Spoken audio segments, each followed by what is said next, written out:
Hey, I'm Siobhan, community cultivator and founder of BEFREE Project. The BEFREE Project podcast was created for community, sisterhood, and personal growth. Each week, you'll be inspired and motivated to do the work to show up for yourself so you too can feel fulfilled and be free. Now grab a pen and a notebook and let's get into the show.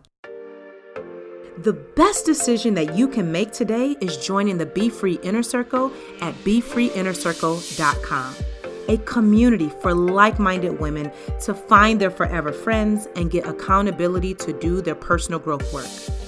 Your membership includes a private, exclusive community of women who are not only showing up for themselves, but for one another.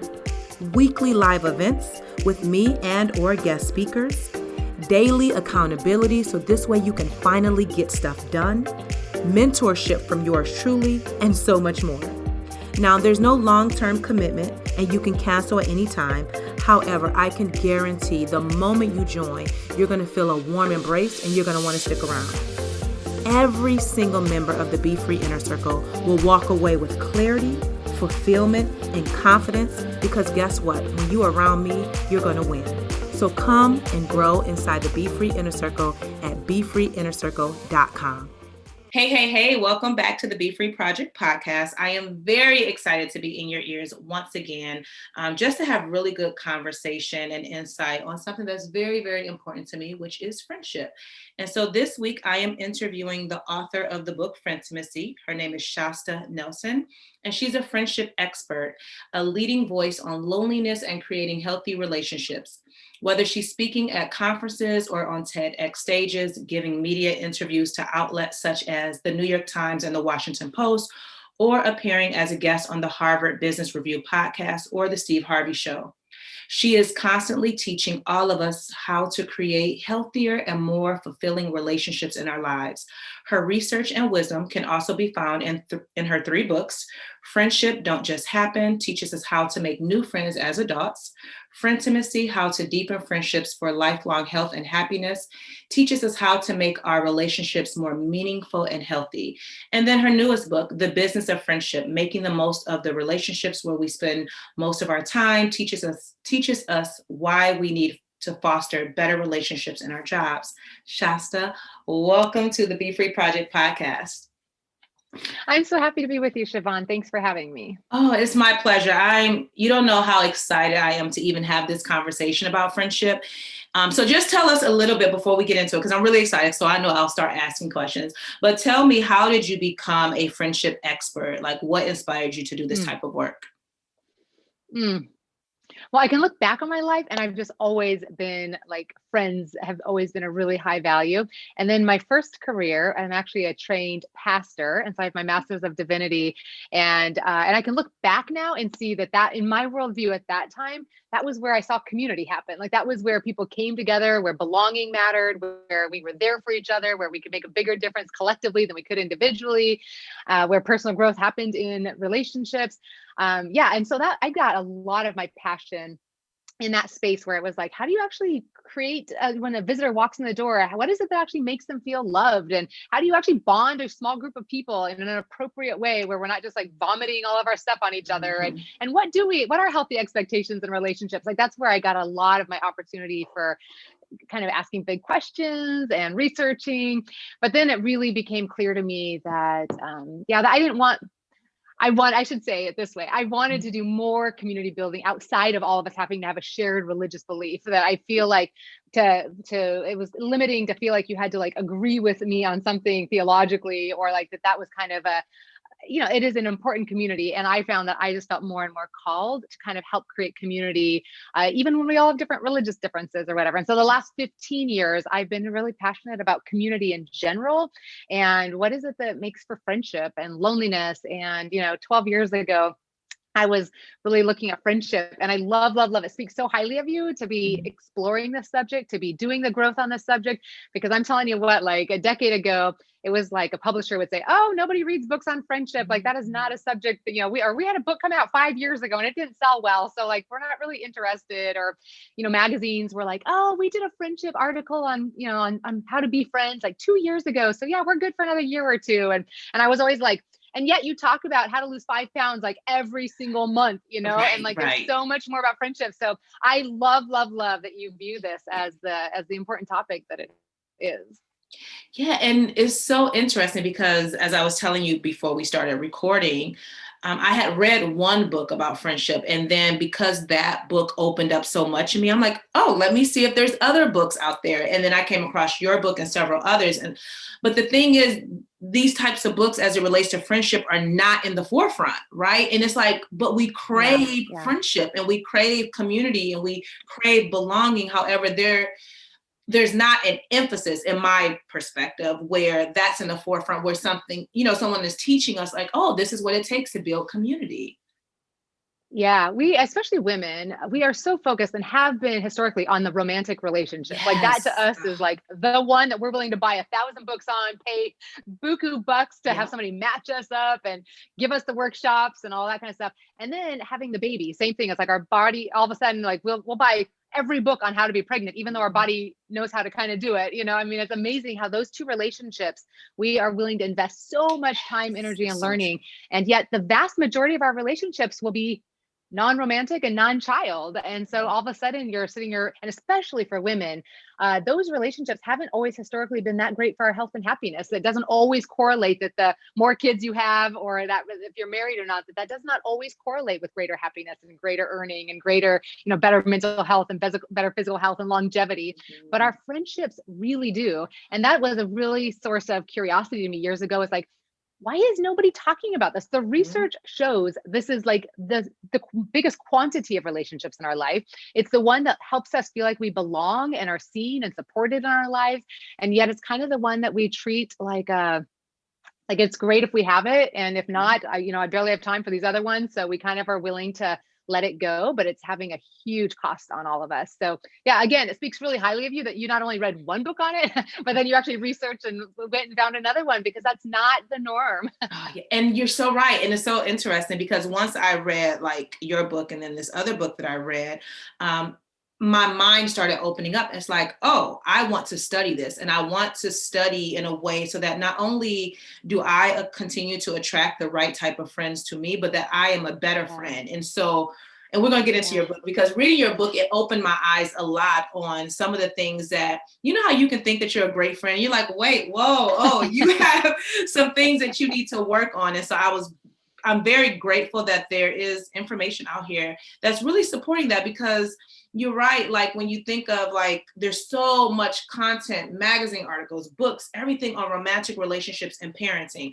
But however, we crave friendships. Like we yearn to have the right type of women in our lives to grow with, but yet, like you're saying, like there's just not a lot of conversation around it. So I know in the opening of your book, I was going to say, it's almost like we just assume we should know about friendship. Like it's just like but most people don't think they have anything to learn about it. Right. So we just kind of assume that we're a good friend and that we know what we need to know. And that if we don't have friends, it's because we haven't found the right person. And so it's kind of like always this emphasis on needing just to find more people. And so that it always comes down to just, I just need to meet better people or something. But yeah, to your point, it's really something that most of us have never been taught.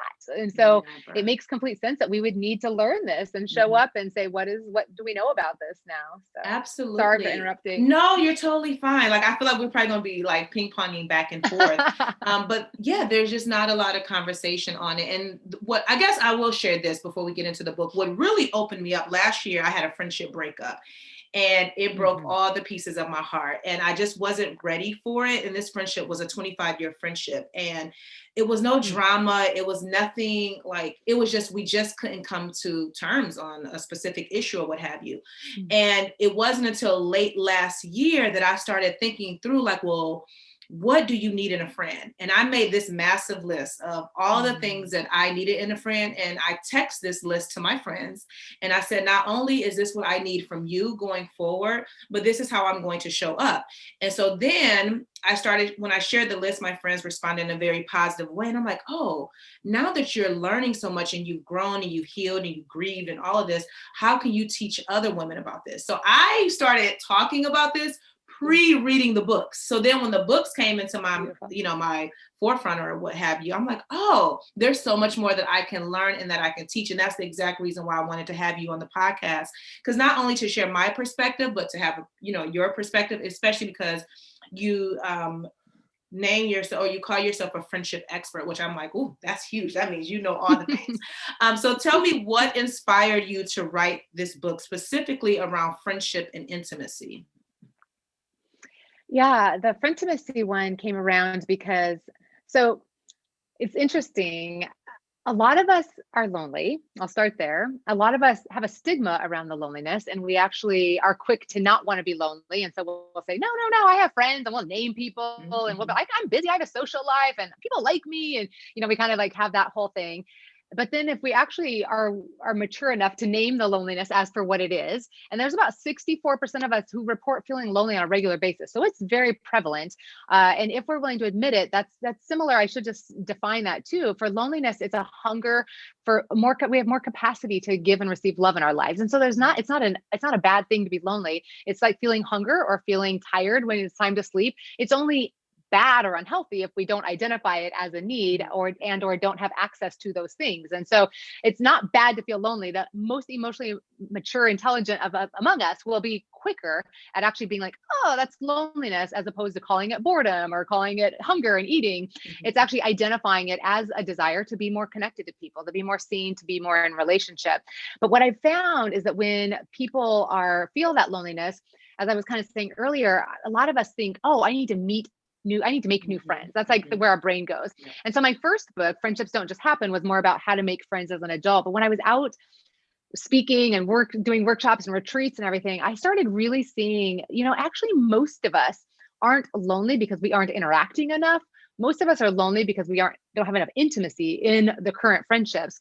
And that's really what started. Like, it's not that we're all hermits out in the middle of nowhere and have absolutely no access to people. Most of us who are lonely are successful. We're caretaking for people. We have families. We're busy. We're talking to people all day long. We might be in customer service or having jobs where we're interacting. Like, we're not for lack of interaction. We're not lonely because we have nobody. We're lonely because the ones we have don't feel meaningful enough. And so I started really kind of identifying that most of us don't need to know more people. Most of us need to feel more known by a few people that we already have in our lives. And so Frientimacy is kind of like my way of answering that kind of loneliness. Now, this was the first time that I believe I ever heard the word intimacy used as it relates to friendship. So when I saw the title, I'm like, Frientimacy. And I'm like, oh, this is about having more intimacy within your relationship or your friendships. But it never even occurred to me before. But as I'm reading the book, it makes so much sense. And I'm just curious, like, what made you even want to discuss that even more? Because it's not something that we typically hear, like, oh, I have to be, because when you think of intimacy, 9 times out of 10, people go right to sex, right? Into romantic relationships. Yep, all the time. But when you hear intimacy and friendship, it's almost like, how can those two go together? Does that make sense what I'm asking? Totally. Yeah. And in fact, for a long while, I was on a campaign to say we need more intimacy in our lives, in our friendships. And I just ran into the same battle where everyone was always like, you want us to have sex with our friends? Like, right. And I was always like, intimacy is not synonymous with romance and sex, but that's kind of the category we've given it. Like, we just so make those synonymous. Intimacy is a depth of feeling seen, of feeling connected, of feeling safe with each other. It's where we feel like the other person's there for us, where they know us, they love us. And so that's what we're craving in our relationships. And unfortunately, our culture has kind of like acted like that's a romantic thing, especially for men. I will say for men, that men in even higher numbers, the only place we've allowed them culturally and given permission and modeling and encouragement to have intimacy is with romantic relationships, and then I kind of get mad because all of us, the women, tend to get upset with them when they remarry after death and divorce faster or start dating again. And we're just like, that's too soon. And I was like, that's the only place we allow them to be vulnerable is in their romantic relationships. Of course, they're going to go find the next one, whereas at least with women, we have a little bit more cultural acceptance that we can have this vulnerability with women and get some of our needs met in those areas. But what we're craving in those relationships too is the safe depth.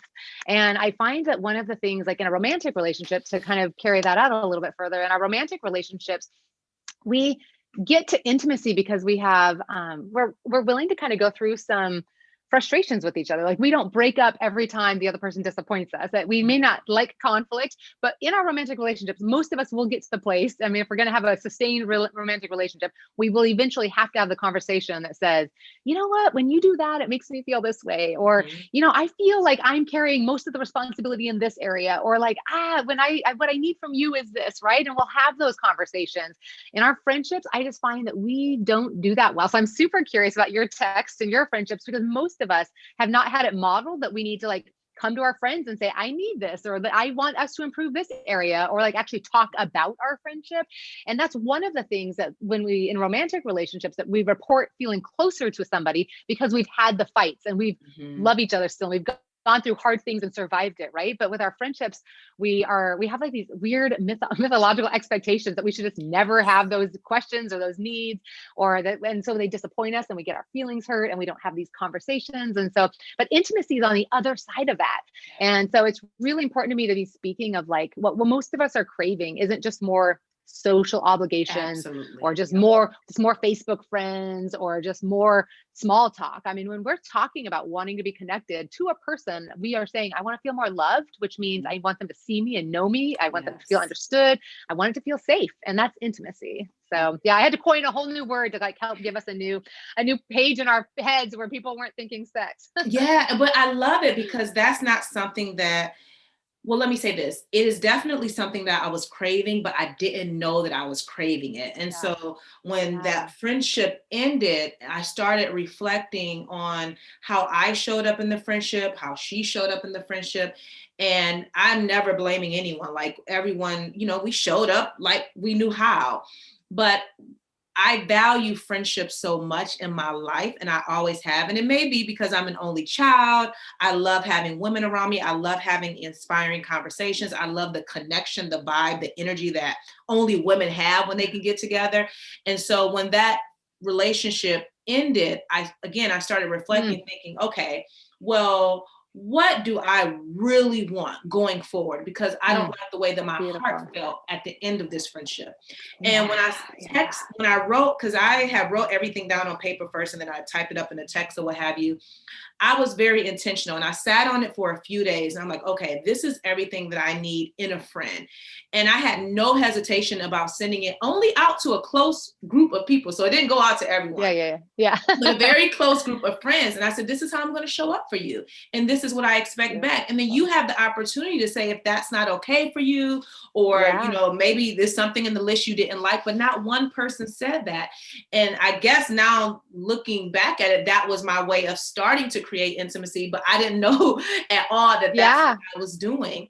And now I can honestly say that every single woman in my life that I call friend, there's an intimate relationship that we have. And whether we talk every day or we talk every so many months, there's a bond there, and we're all growing together. And so I'm so glad that you have this book, and I can't wait to read your other books too, because this was like the first one that caught my eye, but definitely going to pick up the other ones. But I'm glad that there are books that we can read now, because I think that it's so important that we learn how to become better friends, Yeah. And what you did was so beautiful, because like, again, we have a little more experience with romantic relationships. So it's interesting to kind of use that as a litmus. We know from social science that a relationship up levels or goes deeper when they're not just two people talking about each other. Like when you start dating, you're like, who are you? And you're talking about each other.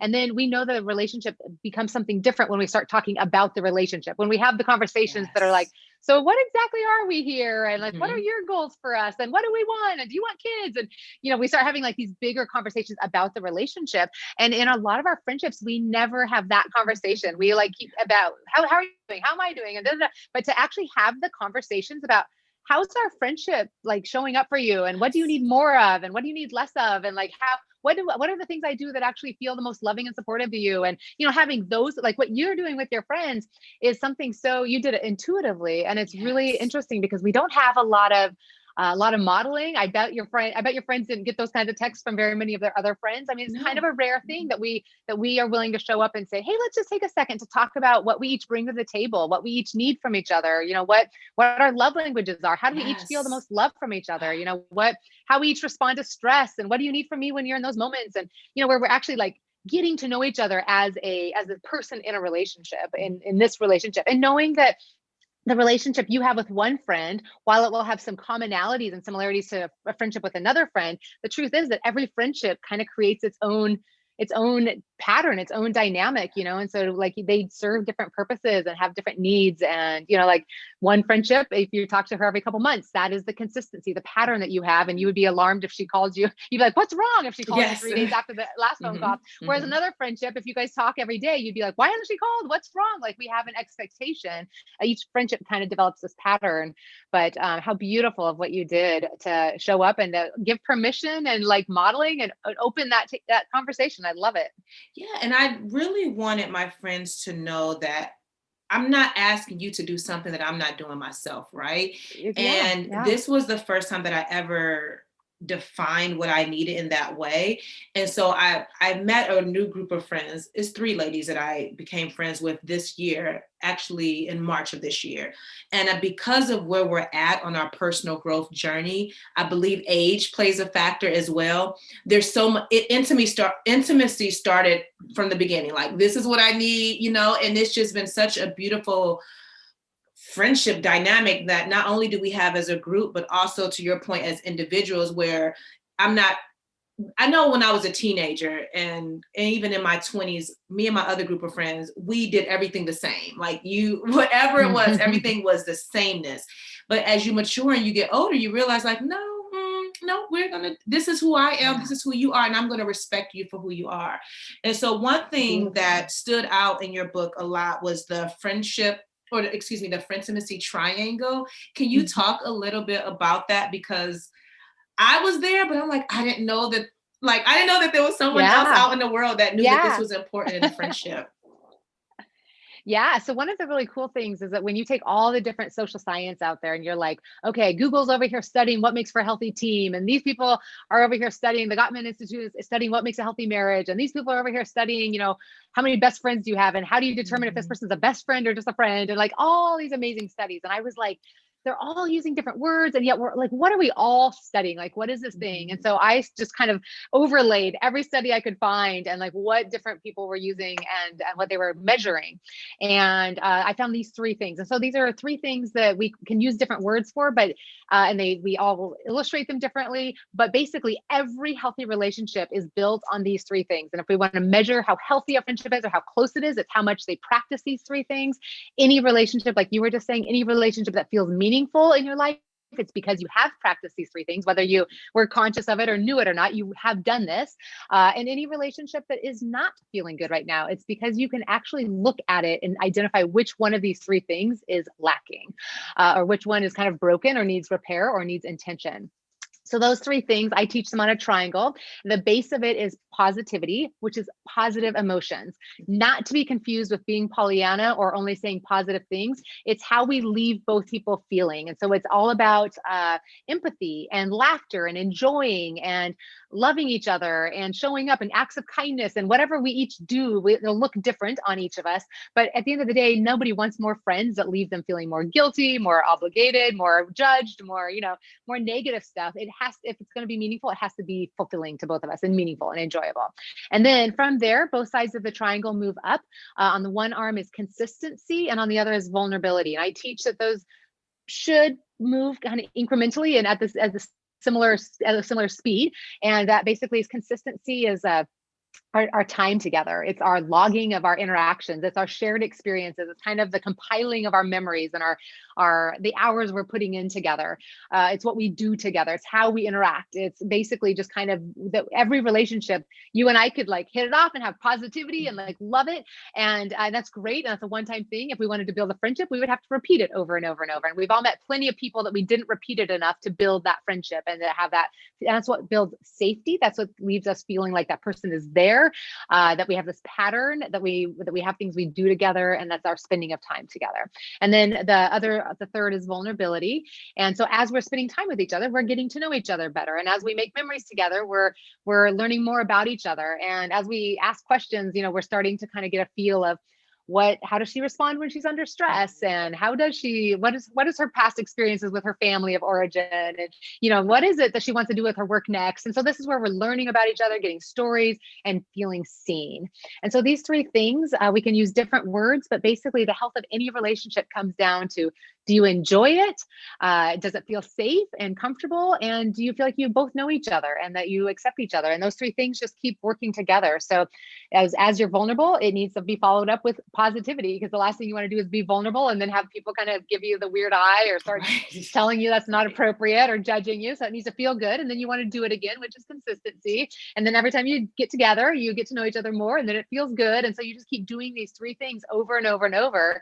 And eventually some of those relationships move to the top of the triangle as they increase in expressed positive emotions and consistent time and shared vulnerability, where we feel like we get to know each other. But that is those three things. You can look at any study of any marriage, of any team, of anything, and those are the three things that we are looking for to determine the health of that relationship. When I tell you, I love that. I love it so much. And when I was reading it and then I was sharing it with my really great friend, it made me realize we started in that triangle, like the consistency where we were talking or texting like daily. We started with positive energy, just positivity from the jump. Yeah. And then it has to start there. It has to start there, right? And then the vulnerability, like sharing intimate things, and not to your point in the book where you said like sometimes people can share too quickly and then you instantly get turned off, like, oh, she just spilled too much too soon. It was never like that with the new friends that I've made. And so when I realized that, I'm like, oh, I'm moving up this triangle really well. But there are people who, and I know you talk about this in the book, where there's gaps, right? Where there's a lack of consistency or there's a lack of vulnerability. How can people pay attention, I guess, to the gaps and then increase them with their friends that they currently have now, if that makes sense? Yeah, it does. Absolutely. So there's two different ways at this. One, we can kind of look at our friendships in general. Mm-hmm. I have a quiz on shastanelson.com that's a friend-to-Missy quiz that is free for people to take. And you can answer 10 questions in each of these three areas, and it will give you a score of how you show up as a friend with consistency, how you show up as a friend with positivity, how you show up as a friend with vulnerability.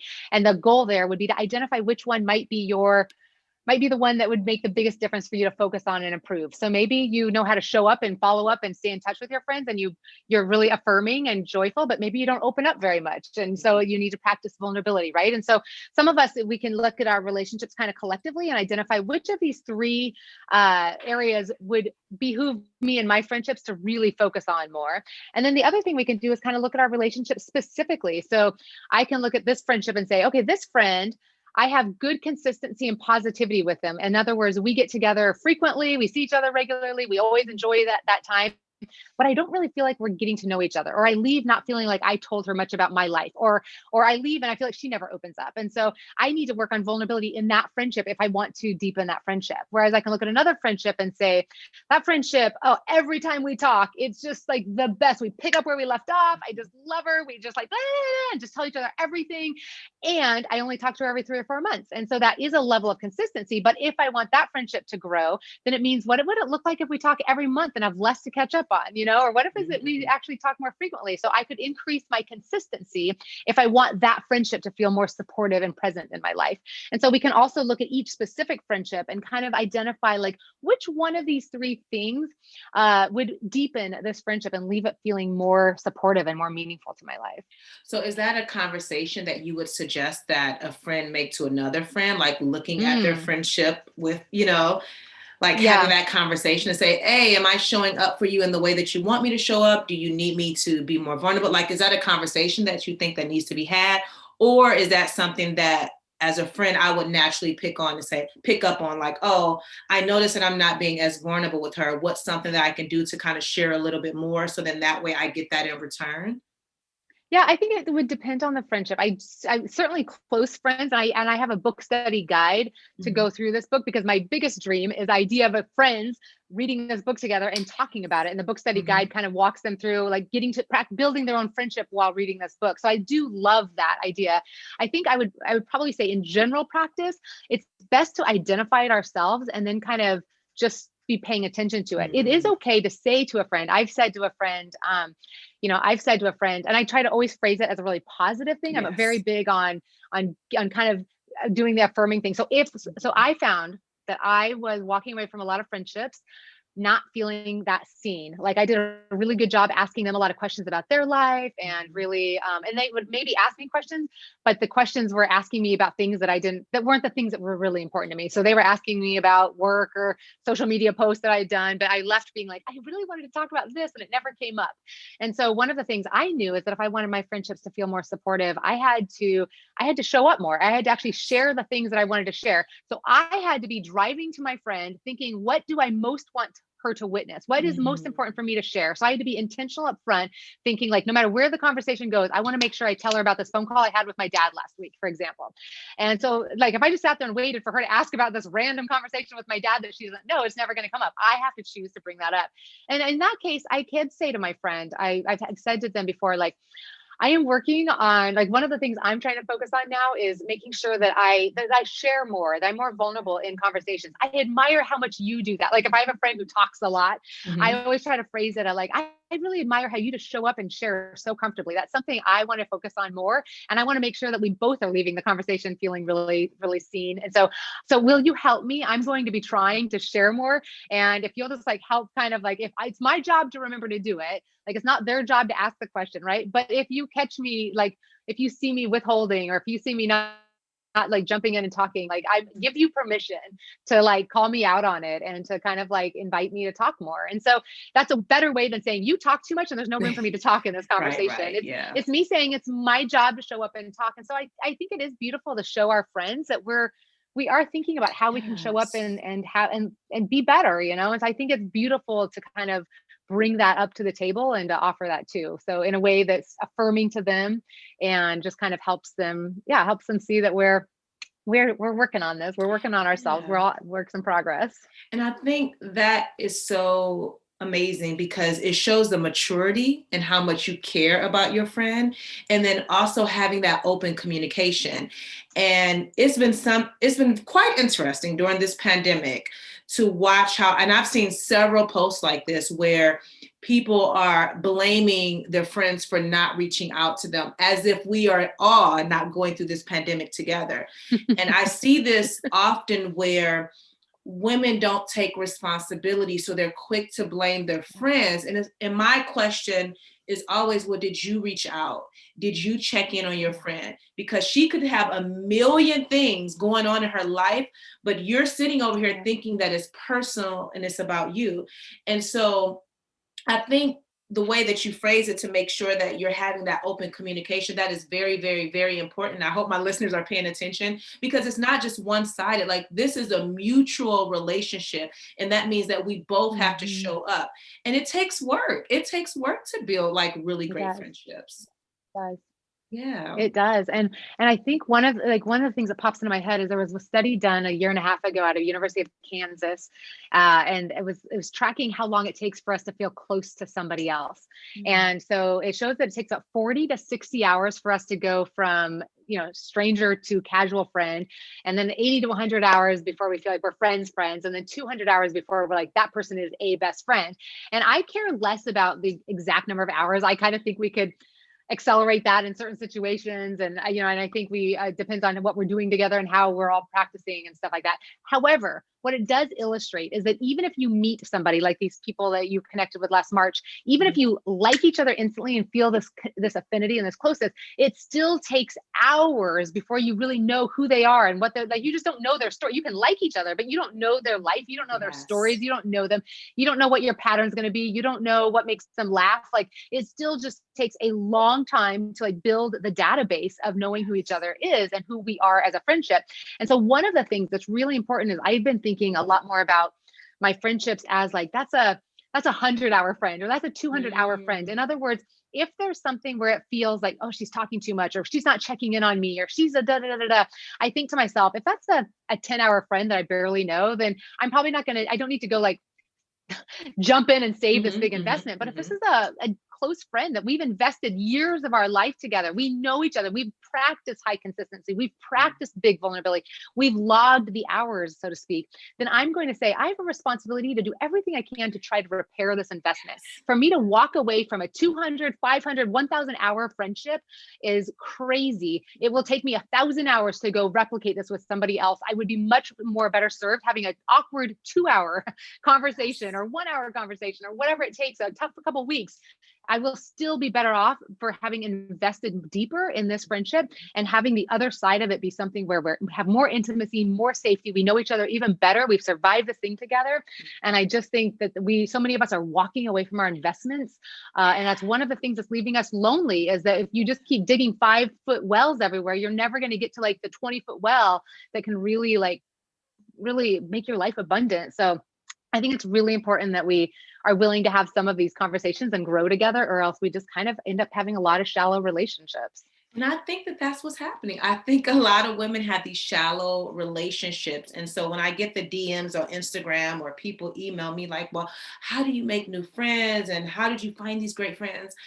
I honestly believe that what you put out is what you get back. And so I pride myself on being a great friend and showing up for my friends in many different ways, whether they need a text in the morning just to check in and see how they're doing, whether you need me to, like I told you, one of my friends, we read books together via voice note, because that's what we both enjoy. Whatever that thing is, like being a friend first. Yeah. And I love how you talked about this in the book, and I'm kind of skipping ahead to my question, but in the book, towards the latter part of the book, you talked about being a best friend to yourself first. And I have been screaming that to the top of my lungs forever. Like, you have to learn how to friend yourself first. And so I would love for you to talk about the 3 areas that you have in the book as it relates to how to even do that, because I don't think a lot of women know how. I honestly don't. Yeah. Well, it's been a long time since I wrote the book, so you might be better off. You might, your brain might be fresher what those things are. But the one thing that pops into my head with positivity is that we know from social science that we need to have 5 positive interactions for every negative interaction with somebody. And so when we talk about a relationship with ourself, it's like, what are you saying to yourself? What is that voice that you're giving to yourself? And like, I think sometimes we're so hard on ourselves and so judgmental, and we just think, if I were judging the relationship I have with myself if I were saying these things to somebody else, this would be a relationship that would die. It would wither and die. This person would not want to keep hanging out with me if I were saying the things that I'm saying to myself to them, and so it's learning how to and enjoying ourselves and figuring out what we enjoy doing. And like, it's important for us to feed our own hope and our own inspiration and feel pride and like all those things that are positive emotion. If I can't express pride of what I'm proud of in my own life, it's going to be really hard for me to celebrate what I'm proud of when you're proud of something. It's going to threaten me if I can't do it for myself. So I just look at positive emotion. I think that's a really, really big one, that if we don't know how to generate our own positive emotions, and if we think it's something that's done to us, that's a really big problem, because positive emotions always is a result of an action. So if I want to feel more hope, I can't just go around hoping I feel more hope. It's like, what leaves me feeling hopeful? And that comes down to vulnerability of I need to know for myself, what does leave me feeling more hopeful, right? And so what are is it songs? Is it music? Is it art? Is it having conversations? Like, what are the things that generate my hope? Or when I think about vulnerability, I think about just this journaling. And for me, it's a big thing of like, if I can't describe to a close friend like how I feel loved and supported, like what they can do to love and support me, then that's not my friend's problem for not being able to do it for me. That's my problem for not having enough honesty with myself and really practicing vulnerability with myself to say, you know what, I actually love words of affirmation more than I love gift giving. So thank you for always remembering my birthday. And at the end of the day, if you just tell me where you're proud of me and what you love about me, that actually goes way further than any gift you could buy me, for me personally. Like, but if I can't say that to them, then they're just walking around blindly doing the best they can. And I'm getting mad and judging them for not doing the thing that I actually need. So I don't know, feel free to add into there anything that jumped out at you, but I just think it's so important that we have this self-awareness and that we know to do these things for ourselves, because it supports our ability to do that for others. Absolutely. Absolutely. And so in the book, you talked about like knowing who you are, knowing your values, and then knowing your feelings. And when I read that, I'm like, yeah, those are all key things that if I'm going to be a best friend to myself first, I definitely have to know who I am. Because to your point, I cannot expect you to love me as a friend and then I don't know how to love myself. Like I don't, or if I don't know the things that I enjoy or the things that make me happy, then how can I expect you to show up for me that way? The same thing as it relates to the things that I value, and that's what's important to me.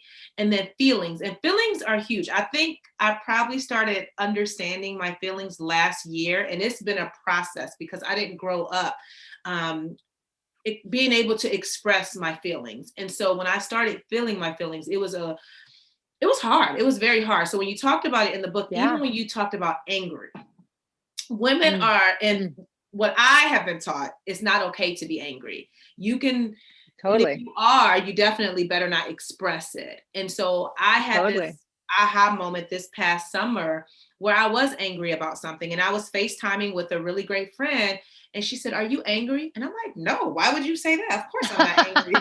And she said, "It's okay to be angry." And I said, "But I'm not angry." Sure enough, I go on walks every single day, and I went on a walk and I felt it. I'm like, "You are angry, and these are all the reasons why." But had she not asked me that, I would have never admitted to that. And so let's talk about like even feeling your feelings. Like, why do women struggle with feeling their feelings? And then how can they, once they learn how to feel their feelings, how can they express that with the people that they care about? Yeah, emotional intelligence. It's such a great thing because we often think of emotional intelligence as like, we would never say this, but I think we often have taken on that as like, that we are just happy all the time and that we don't feel all these other range of feelings. And that's not the case at all. Emotional intelligence is the ability to quickly identify what we're feeling and be able to get the information we need from that and move back to a place of peace. And so anger is the appropriate response to when boundaries have been violated, when and when somebody is like not being treated fairly and justly, and anger is the appropriate response. And women are more inclined to say like, well, that makes me sad.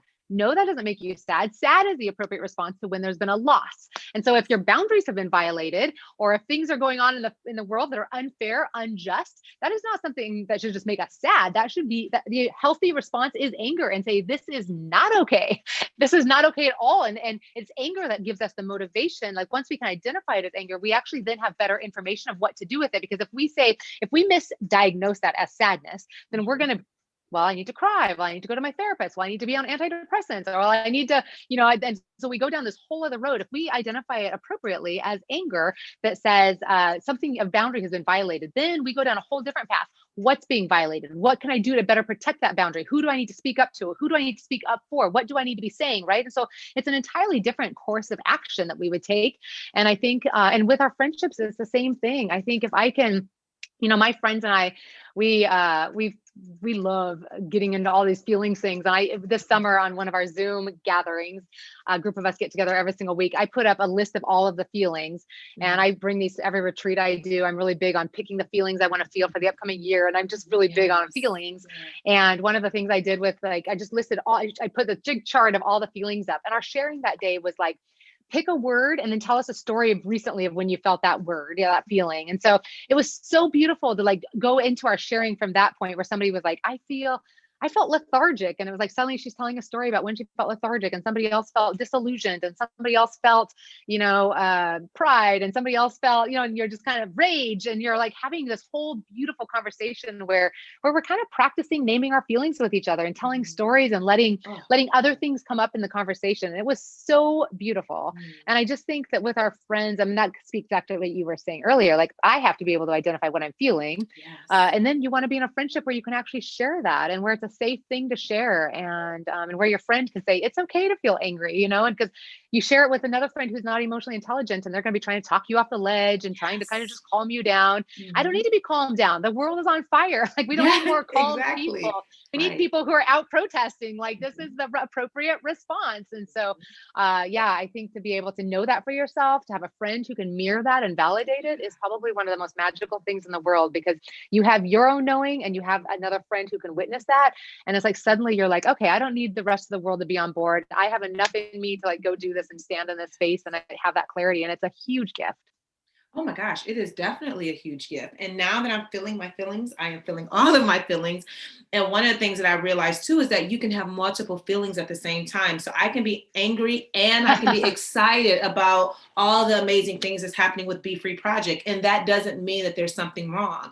And it's something that I'm teaching my community within the Totally. Be Free inner circle as well. Like every, I think Wednesday, I do a post like, how are you feeling today? Or what are your top 3 feelings? Because Good. I want us as women to get comfortable with expressing ourselves. And there's some women that'll say, you know, I'm feeling sad, I'm feeling frustrated, but I'm also happy. And I'm like, yep, all of those feelings that you have are valid. And I think it's so important as a friend and as a community cultivator that I allow women to have space to feel all their feelings, because oftentimes we're not allowed to. So when you talked about being angry in the book, I'm like, yes, I have a right to, yes, I have a right to be angry, and that's okay. Yep. And I think Yep. we have to continue to give women permission to do the same, because it's not something that's talked about often as it relates to like Yep. emotional intelligence. Totally. Yeah. Totally. Yeah. It's really important. I just did a social media post talking about like, yeah, kind of referencing like we're in a season where there's a lot of loss and a lot of grief and a lot of angst, and the misunderstanding of positivity is that we just need to cheer our friends up or we just need to encourage them. Positivity does not mean going and just giving platitudes or talking somebody off the ledge or just pretending like just trying to pat them on the back. Real positivity is like, yeah, you have a right to feel angry. That makes complete sense. It's validating the feeling. Like, yes, I have felt that kind of anger before. Like, you don't even have to say I would feel the same way in that situation. You can just say she's feeling angry. I know what that feels like to have my boundaries violated. I might not respond even in the same way she is, but I know that feeling.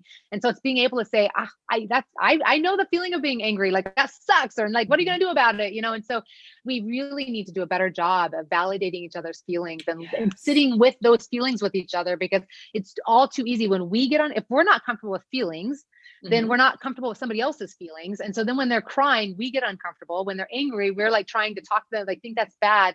So we really need to get comfortable with our feelings in order to really help hold the space for somebody else's feelings, and to say there's a lot, like when we're all walking around just being like happy holidays and just like all this stuff, it's not that for everybody. No, it's And not. doesn't need to be that for everybody. And so we need to do a much better job of holding the range. Like, yeah, we can have happy moments, and there's a lot of loss and there's a lot of fear and there's a lot of panic, and those are all relevant feelings too. So I love that you're doing that with your community. The more we can practice on each other. I mean, that's kind of one of my big messages is the more, if I can't practice this with my friends, then what chance do I have of showing up in this world as an emotionally intelligent person who can name my feelings and give the world permission to do that? Like, it's my friendships where is a safe place for me to practice. Those are the places where we can try on feelings and tell those stories.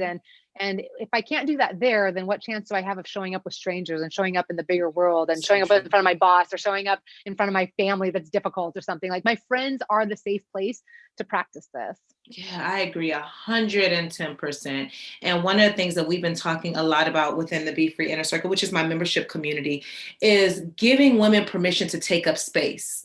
And that is something, when I tell you it's the hardest thing right now, because we are taught to be quiet. We're taught to stay in our place and be quiet and meek, or this good girl persona. But taking up space and expressing our feelings is almost like it's a new thing that has to be learned. And it's quite interesting. But beautiful in the same way, because I'm learning so much. So I get to teach, my community these things. But I want to see more of us taking up space and expressing our feelings and not being embarrassed if you're being vulnerable. So I guess my question, if that's something that is lacking in a friendship or a relationship, like how can women have more intimacy and vulnerability in their friendships? So one of the places where I've noticed that we struggle the most to take up space is in our successes and in the things that we're proud of. I've noticed in a lot of relationships that I used to do friendship accelerators where I match people up in groups and do all this bonding stuff. And I noticed that if you ask them to go around and share something they're really proud of or really celebrating in their lives and something that they're struggling with, women by and large have an easier job like sharing something they're struggling with. Like, we know how to bond over struggle, like if one person's sharing about their marriage feeling tough, like we're all like, and we can like go there quickly. It's hard to like show up and be like, like proud and excited for my kids and for my husband and for my job and for these successes. So one of the areas that it's really important to me that I love doing with my friends when I get together with them is like, so tell me something that you're really proud of in your life right now. I love that word proud. I think it's really important to kind of like be giving permission, like, and don't just tell me because your kid got an A or something. Like, we can celebrate that. What are you proud of that you've done? How did you, unless you feel like you were directly helped get that A, like, what are you proud of? Like, really, I want to just shine for a minute. You have permission. I want to hear your best, and so it's us giving permission to each other to express that pride, because we all have jobs and we want to feel proud. We all have families, like we want to feel proud, and yet we don't even feel comfortable. We feel like we have to act like we're not proud, and we have this like false humility game going on. And I think it's really important that with our friendships, at least, we practice saying, I don't want to just hear your stressors. I also want to celebrate with you. I don't want to only hear about what's not going well. I want to hear about that. And I want to hear about how you're kicking butt at such and such, and both can be true. Back to your point, like we can be loving one thing. And often I notice it's with my friends, it's the same area. It's like the hard thing is also the thing they're really proud of how they showed up in that or something. And so to really honor, I guess for me, one of the areas where we can practice taking up more space is not just in our commiserating and in our complaining and in our like struggle, but it's learning how to show up in each other's joys and successes and cheering for each other. And being a friend, we always talk about being a friend whose shoulder we can cry on. We have a lot more, I have a lot harder time showing up in each other's like joys. If I want to have a kid and they're having kids, it's harder for me to show up. It's harder for me to show up at their wedding excited or dating when I don't have that, or when they're making tons of money and I don't have that. Like, it's harder for us to show up and really celebrate our friends and their successes. And I just think it's really important that we're modeling both directions. Like, let's be there for the highs and the lows, and not just be the friends who can cry on each other's shoulders, but be the friends who will be the biggest champions and cheerleaders for each other too. And so I think that's one small way we can like help our friends take up more space, is giving them permission to shine in our presence. Yeah, I love that. I love that. So one of the questions I get asked often, and you probably have come across this too, like, how do you make friends as adults? And the reason I'm saying that, especially now that we're in this pandemic, so it's not as easy to go to a coffee shop or to go to a concert or something, wherever people meet people. But now, because we're all at home sitting behind our computers, it's even more of a struggle. And going back to your point about loneliness, I feel like, I'm sure, and I haven't done any research on this yet, but I'm sure the numbers have increased as it relates to people feeling lonely and by themselves. And so what would be your recommendation or your suggestion on how women can make friends as adults, even while we're in this pandemic? Yeah. And the research during COVID has been really mixed. It's been really interesting. Some people are feeling closer and more supported than ever. And in part because they're probably letting go of a lot of the social life and the busyness, and are actually, now that we're forced to do it in conversation, our relationships are going deeper. We're like doing fewer activities, but having more conversations, which is really beautiful. Because then so some of us are feeling closer to friends, but to your point, there's a ton of loneliness. And one of the things that I think is really important right now during this time is, if at all possible, go back to what I was saying at the beginning, which is most of us know enough people. We want to feel known by a few in deeper ways. And so most of us nowadays, the proximity doesn't matter as much. If I'm going to have to Zoom with somebody in my own city, I may as well Zoom with somebody who's across the country from me, who was my college friend back then. Like, we actually have the proximity is not as important. We can now have these digital relationships in many ways that can feel as meaningful and as supportive. And so really, I invite you to think of people that you already know, who you've had positivity with, where you found yourself having fun, where you enjoy being in their presence, where you've had a good time interacting with them. Maybe people you've had consistency with over the years, but you've lost touch a little bit, but you've put in the 150 hours, and maybe it's just picking that back up and continuing to build will get you to meaningful faster than starting over with a complete stranger. And so I'm inviting you to think of the people that you would just make a list, a little Post-it note. Like, I'm just grab a Post-it note. It doesn't have to be extensively overwhelming, and just be like, who are 3 to 5 names of people that pop into my head of people I wish I were closer to, or if I could be closer to, would make me happy. And then just start thinking, like, what would it take to be closer to that person? How could I reach out to them? How could I interact a little bit more? Maybe maybe instead of waiting 2 months before we call again, I reach out and we schedule the next one now, and so I really invite you to think, especially now, because if you're lonely and you go start all over, even if I could tell you how to meet somebody and get on a Zoom, it still is not going to be the fulfilling part. It's like you're going to have a more fulfilling conversation if you can pick up with somebody who you've already have some history with and go deeper, because deep doesn't happen right away. I equate like building friendships like going to the gym. Like, you can go once a week or once this month, and it's not going to have life-changing results. But if you go regularly, that's where the magic happens, right? And so similar to a friendship, the more, if you can kind of like find the ones where you can pick up the thread, it's going to get to meaningful faster than if you're like starting cold, if at all possible. I love that because it puts the ball back into like your court, if you will. And so that you have to do your work and to write down several friends that you need to reconnect with versus trying to find new friends. One of the things that I've noticed that comes up a lot too online, and you talked about this in your book, Friends Missy, is like how women will start to call other women toxic. Like, this is a toxic relationship. This is a toxic friendship. And my question for you, do you think that word is being overused? And I'm sure you're probably gonna say yes. And then how can people look at themselves and say, how can I add value to this friendship? Or how did I show up in this friendship? And how could I have done better? Versus so quick to call a relationship toxic because it didn't work out in their favor.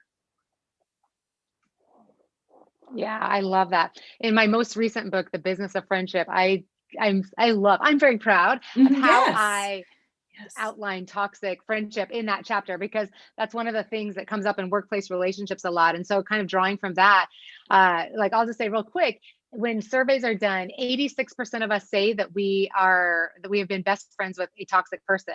So I just kind of laugh when I hear something like that, because that means we're either all 86% of us healthy ones are friends with the same 14% of toxic people, or chances are high that somebody else thinks we're the toxic one, right? And so it's with a little bit of humility that what I think is really powerful when we know that a friendship is these three things: positivity, consistency, and vulnerability.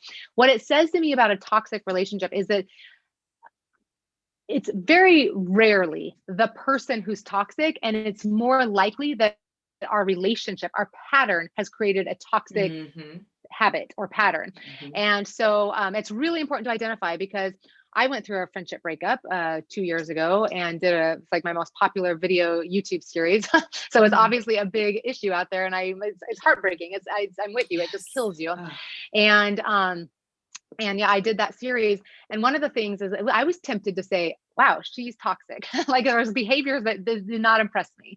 And yet on the other hand, she has other friendships that didn't break up and combust. And so who am I to say she's toxic when she's holding down other relationships? So clearly I have to own that our relationship created a pattern that wasn't healthy. And once I'm able to then pull it away from that person and look at the pattern, now I suddenly am like, how did I contribute to that pattern, right? So I can sit there and say, she talks too much. She's always late. She never calls me when she doesn't follow up. I'm always the one who reaches out. Like, we can have all this languaging around how they're to blame. But if we would stop and pause and say, this is the pattern, and obviously other people have maintained friendships with this person, so it's not to say that this just automatically toxic would imply that it just destroys everything.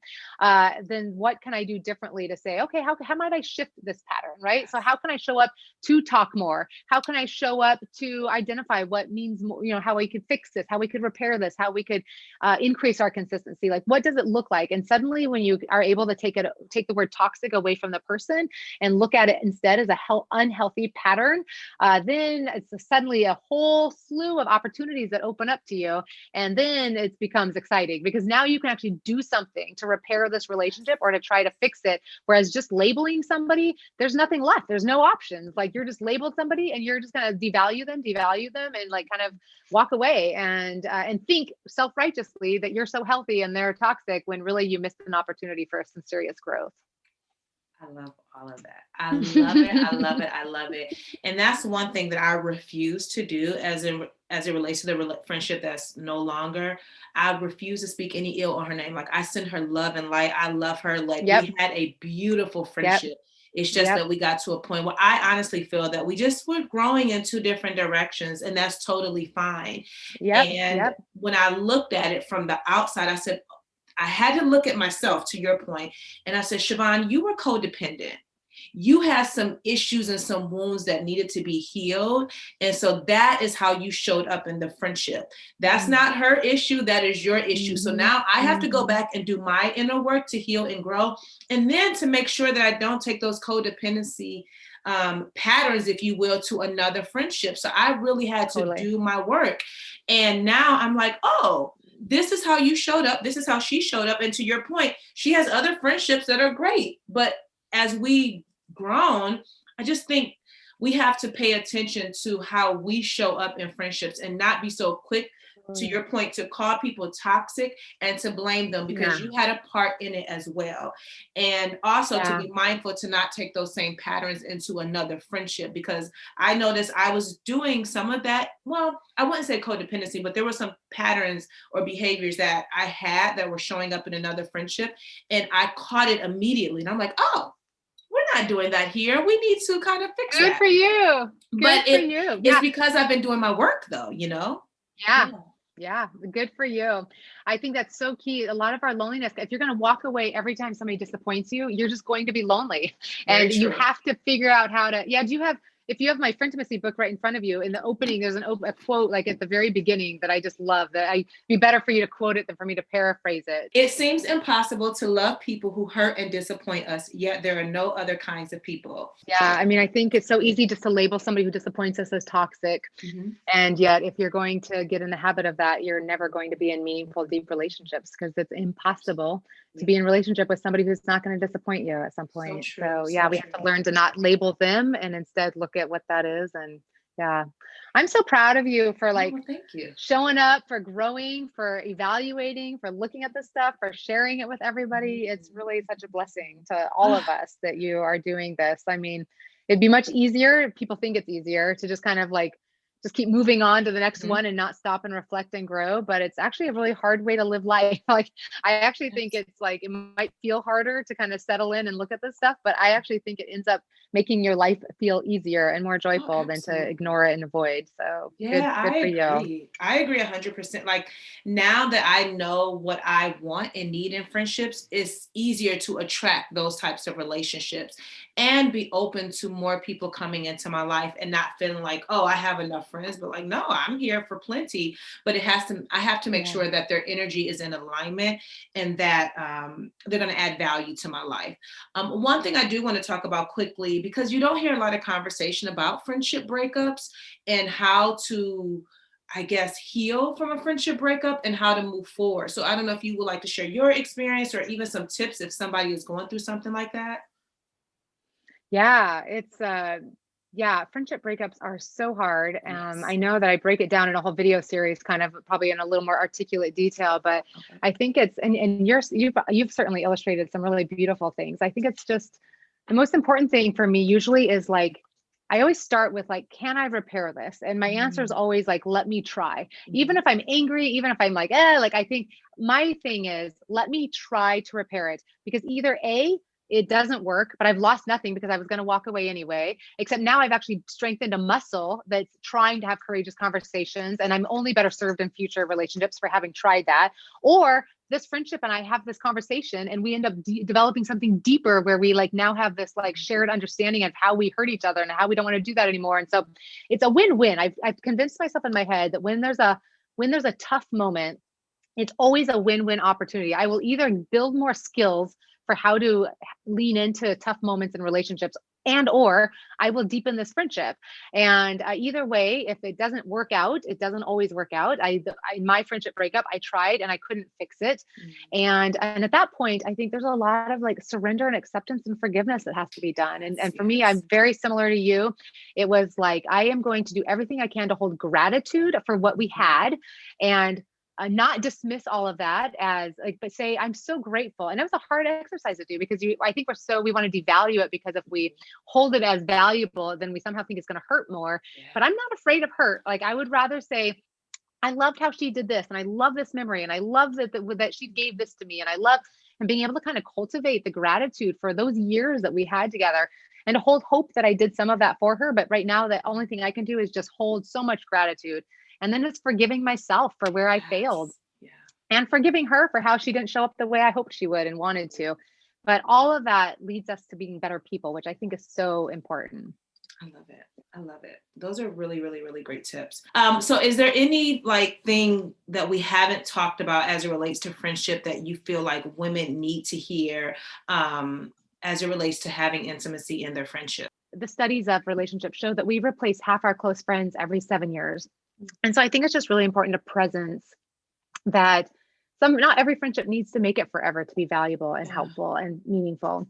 And that's okay. There's sometimes like that friend for this job or for this spiritual growth moment or for this because our kids are at this age and having this experience. And like that's meaningful and valuable. And so we don't need to only have best friends be the only ones that are valuable and meaningful or even forever friends. Like friends are valuable in so many different situations. So I think it's really valuable to just kind of remind ourselves that not everybody has to last forever to be meaningful, to be celebrated, to be appreciated. And to recognize that if we want some friends to last beyond this job, last beyond this shared neighborhood, last beyond this shared container that we have, then we have to be really intentional about continuing to keep those friendships going, because it's also very easy to have friendships end when we no longer work together, when we no longer live next to each other, when we no longer have this career in common, when our kids don't go to the same school, when we don't go to the same church. So I think it's really important also that we recognize that consistency, it's why friendship felt automatic when we were kids, is that our consistency was automatic at school. And some of us have that now, like we're consistent at a book club or at church or at work or through our kids. But if we want that friendship to last beyond that shared consistency, we have to practice finding other ways of interacting with them so that when we no longer work together, we still have a ways of interacting. When our kids no longer are close, we still like have this other friendship.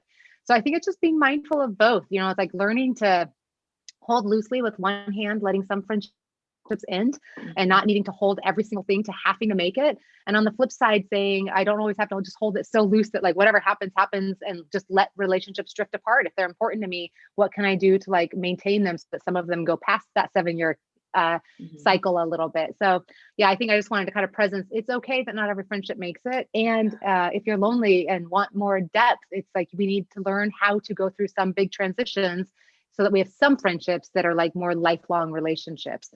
Those never just happen though. We have to always find a new way of being friends now that one of us has kids. And now we have to find a new way of being friends now that we don't live in the same state. And now we have to find new ways of being friends because we don't work together anymore. So the ones that make it are the ones who find a new way of being together and let their friendships keep being kind of recreated, if you will. I love that. And I think the big takeaway from our conversation is, number one, friendship takes work. Right? It's not a one-sided thing, that is definitely mutual, and that intimacy is necessary to have a healthy friendship with other people, specifically with women, because, that's what we're talking about. But it's very, very important. And you have to do your part.